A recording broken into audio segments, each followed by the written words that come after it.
কুষ্টিয়ার দৌলতপুর সীমান্তে পদ্মা নদীর ভাঙ্গনের ভারতের কাছে হারানো প্রায় ২০০ একর জমির মালিকানা ফিরে পেতে যাচ্ছে বাংলাদেশ। রোববার অনুষ্ঠিত দুই দেশের সীমান্তরক্ষী বাহিনীর ঊর্ধ্বতন কর্মকর্তাদের সৌজন্যে বৈঠকে বিবাদমান জমি নিয়ে আলোচনা করা হয়। এতে সিদ্ধান্ত নেওয়া হয় ওই জমি পুনরায় জরিপ করে মালিকানা প্রকৃত মালিকদের বুঝিয়ে দেওয়া হবে। বিএসএফ এর আহ্বানে ভারত-বাংলাদেশ সীমান্তে দৌলতপুর উপজেলার মহিষকুন্দির জামালপুর বিওপির সীমান্ত পিলার ১৫২-৭ এস থেকে আনুমানিক ১৫০ গজ ভারতের অভ্যন্তরে দুই দেশের সীমান্তরক্ষী বাহিনীর মধ্যে সৌজন্য সাক্ষাৎ অনুষ্ঠিত হয়েছে।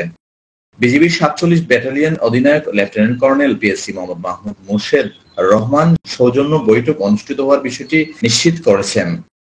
স্থানীয়রা জানান, ৪০পাড়া বর্ডার আউটপোস্টের পিলার ১৫৭ এমপি থেকে ৮৫/১০ এস এলাকা পর্যন্ত প্রায় ৩ কিলোমিটার আন্তর্জাতিক সীমান্ত পিলার পদ্মা নদীর ভাঙ্গনে ও প্রাকৃতিক দুর্যোগে সীমানায় এলোমেলো হয়ে যায়। বিজিবি সূত্রে জানা গেছে, গত ১০ ফেব্রুয়ারি উভয় দেশের সার্ভেয়ার, বিজিবি ও বিএসএফ কর্তৃপক্ষের সিদ্ধান্ত অনুযায়ী ভারতের অভ্যন্তরে বাংলাদেশের আনুমানিক ২০০ একর জমি এবং বাংলাদেশের অভ্যন্তরে ভারতের আনুমানিক ৪০ একর জমির গড়মিল পাওয়া যায়। লেফটেন্যান্ট কর্নেল মাহবুব মোর্শেদ রহমান গণমাধ্যমকে জানান, বিবাদমান জমি পুনরায় জরিপ করে প্রকৃত মালিকদের ফিরিয়ে দেওয়ার সিদ্ধান্ত নেওয়া হয়েছে। বিবাদমান জমিগুলো ভারত সীমান্ত দৌলতপুর উপজেলার রামকৃষ্ণপুর ইউনিয়নের পদ্মা নদী ঘেঁষা ৪০পাড়া এলাকায় অবস্থিত।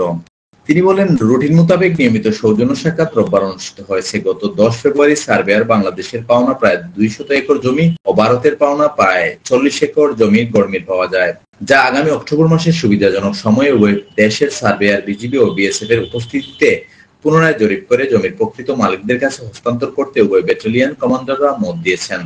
মাহবুব মোর্শেদ গণমাধ্যমকে আরো বলেন, মূলত সীমান্তের বিবাদমান অংশটি নদী এলাকা হওয়ায় পদ্মার ভাঙ্গন ও প্রাকৃতিক দুর্যোগের কারণে দুই দেশের সঠিক সীমানা নির্ধারণে জটিলতা ছিল। দুই দেশের প্রচেষ্টায় তা সমাধানের সম্ভাবনা দেখা দিয়েছে। দ্রুত সঠিক সীমানা নির্ধারণ করা হবে, তবে জমি বুঝে না পাওয়া পর্যন্ত কেউ তা ব্যবহার করতে পারবে না। সীমান্তে বিএসএফ কে বাংলাদেশি নাগরিক হত্যার বিষয়ে কড়া প্রতিবাদ জানানো হয়েছে জানিয়ে তিনি আরো বলেন, নিরীহ বাংলাদেশি নাগরিকদের সীমান্তে আটক না করা, ভারত থেকে বিভিন্ন ধরনের মাদকদ্রব্য ও নিষিদ্ধ কোনো পণ্য যাতে বাংলাদেশে পাচার হতে না পারে এবং আসন্ন দুর্গাপূজা উপলক্ষে সীমান্তবর্তী জনসাধারণ যাতে অবৈধভাবে দুই দেশের সীমান্তের পূজা মণ্ডপে যাওয়া আসা করতে না পারে সেসব বিষয়ে আলোচনা করা হয়েছে। অনুষ্ঠানে বিজিবির পক্ষে কুষ্টিয়ার বিজিবির ৪৭ ব্যাটালিয়নের অধিনায়ক লেফটেন্যান্ট কর্নেল পিএসসি মোহাম্মদ মাহবুব মোর্শেদ রহমান এবং বিএসএফ এর পক্ষে রওশনবাগ ব্যাটালিয়নের কমান্ড্যান্ট বিক্রমদেব সিং নেতৃত্ব দেন।